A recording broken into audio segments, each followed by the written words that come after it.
ये ट्रांसफार्मर क्या होता है, ट्रांसफार्मर किस सिद्धांत पे काम करता है, ट्रांसफार्मर में होता क्या क्या है ना। तो आपका जो ट्रांसफार्मर है, ट्रांसफार्मर के अंदर दो वाइंडिंग होती है, प्राइमरी वाइंडिंग और सेकेंडरी वाइंडिंग, है ना। ये आपका ट्रांसफार्मर है 5 kVA का है। तो इसके अंदर क्या है, प्राइमरी वाइंडिंग ST कौन सी है और LT कौन सी है। इसमें अपन लोग सीरीज टेस्ट लैब के द्वारा या वोल्टमीटर के द्वारा, वोल्टमीटर विधि या सीरीज टेस्ट लैब विधि के द्वारा क्या देखते हैं, ST के अंदर वोल्टेज क्या होगी, LT के अंदर वोल्टेज क्या होगी, है ना। ST LT क्या है, दो ट्रांस मतलब दोनों वाइंडिंग है। ST मतलब हाई टर्न है और लो टर्न। तो इसके अंदर क्या है, जो ST है उसका रेजिस्टेंस ज़्यादा होगा, है ना।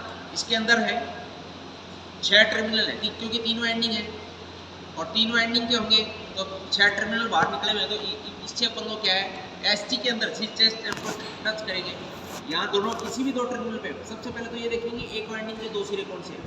एक वाइंडिंग के दो सिरे टेस्ट करने के बाद उसमें देखेंगे लैब कैसे चल रहा है, किस स्थिति में चल रहा है ना। ऐसे ही यहाँ करेंगे 6 टर्मिनल ये है, 6 इधर है। तो पहले तो कॉमन अपने को करना कि एक वाइंडिंग के दो सिरे कौन से और टेस्ट कर लिए।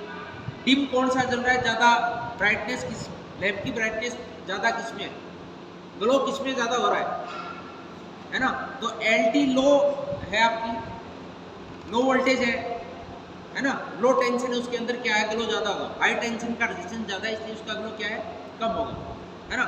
इसलिए अपन लोग क्या करेंगे, लगाओ भाई टच करो इसको, ये देखो ये एक वाइंडिंग के दो सिरे, अगला टच करो।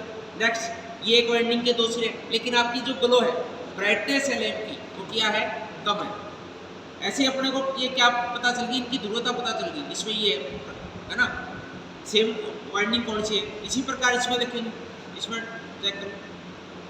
अब देखो ये LT है, ये ST है, क्योंकि इधर लैंप की जो ब्राइटनेस थी कम थी, इधर ज़्यादा है। एक वाइंडिंग के दो सिरे हैं, है ना। ये देखो ये ब्रेक है, ये ओपन है, जिसमें नहीं जला इसका मतलब क्या है, निरंतरता नहीं है उस वाइंडिंग में, वो वाइंडिंग टूटी हुई है, नहीं थी ना उसमें, ठीक है।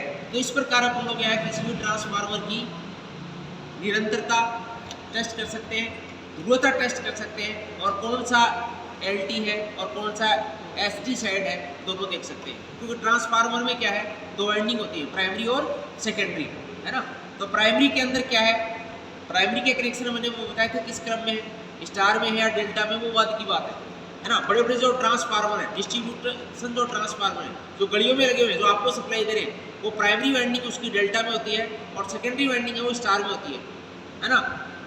अपना क्वेश्चन हो सकता है कि ऐसा क्यों होता है, ऐसा इसलिए होता है क्योंकि स्टार कनेक्शन के अंदर न्यूट्रल बिंदु उपलब्ध होता है और अपने को न्यूट्रल चाहिए, है ना। तो घरों के अंदर 3 फेज जाएंगे, एक फेज और एक न्यूट्रल, 5 घरों को दे दिए, एक न्यूट्रल और एक फेज 5 घरों को दे दिए, और एक न्यूट्रल और एक फेज दे दिए।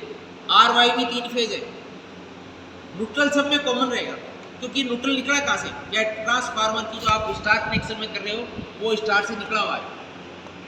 तभी घरों को, कई घरों को क्या है 3 फेज चाहिए तो उनको 3 दे देंगे, 3 फेज 4 तार विधि, उसमें एक न्यूट्रल हो जाएगा, 3 फेज चले जाएंगे। लेकिन घरों पे मोस्टली क्या है, लाइट और फैन की व्यवस्था के लिए सिंगल फेज सप्लाई होती है ना। उसको एक फेज, मान लो 5 घरों को सप्लाई दे रहे हैं तो R फेज के अंदर 5 घर जुड़े हैं, एक फेज R हो गया और ब्रेक न्यूट्रल हो गया, 5